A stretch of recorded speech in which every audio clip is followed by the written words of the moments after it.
The charming killer, the true story. He didn't look dangerous. That was the first mistake everyone made. In the early 1970s, across the quiet college towns of America, something felt off. Young women were disappearing without a trace. No struggle. No witnesses. Just empty rooms, abandoned books, and families waiting for answers that never came. Fear slowly spread, but no one knew what they were looking for.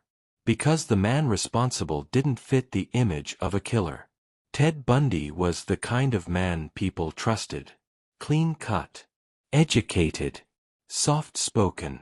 He studied law, volunteered in politics, and knew exactly how to make people feel comfortable.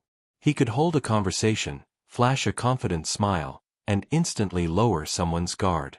That charm was his weapon. Unlike most criminals, he didn't rely on force, at least not at first.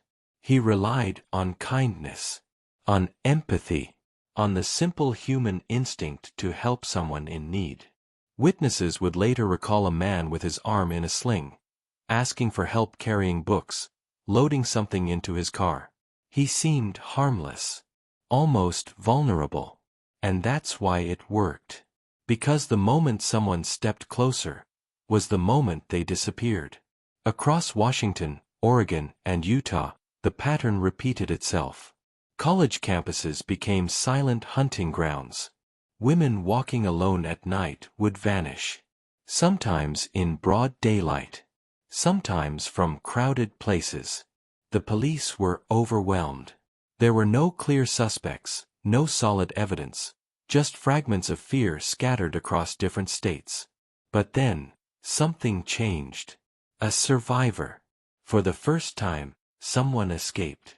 Shaken but alive, she gave investigators a description that chilled them to the core. The man wasn't terrifying. He wasn't rough or suspicious. He was normal. Attractive, even. That detail turned the entire investigation upside down. Soon, more witnesses came forward.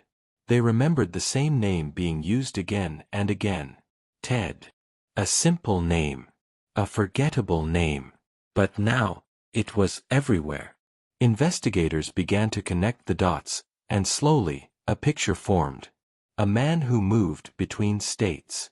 A man who blended into society. A man hiding in plain sight. Ted Bundy. When he was finally arrested, it almost didn't feel real. This was the man? The polite law student? The one who could sit in a courtroom and defend himself with confidence? Even then, many couldn't believe it.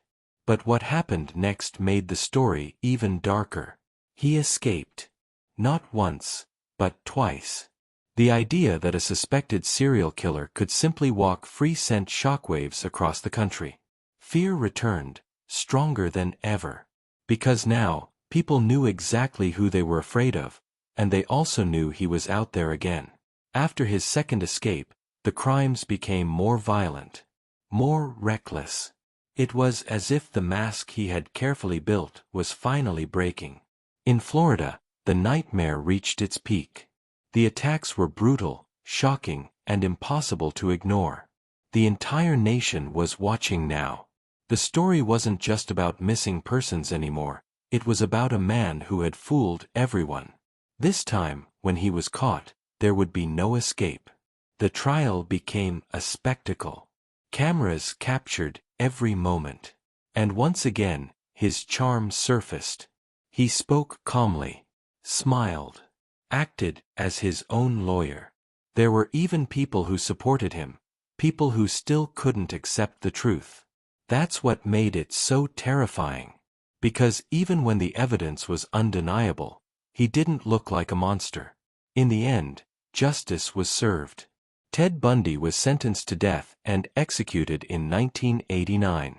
But his story didn't end there. It stayed. In headlines. In documentaries. In the uneasy feeling that maybe, just maybe, evil isn't always obvious. Sometimes, it hides behind intelligence, behind politeness, behind a smile that feels completely safe. And that's the most chilling part of all. Because the next time you meet someone who seems perfectly normal, you might remember this story. And wonder, how well do you really know the person standing in front of you? For more real crime stories and shocking cases from across the USA, don't forget to subscribe to our channel Real Crime Stories USA and stay updated with every new video.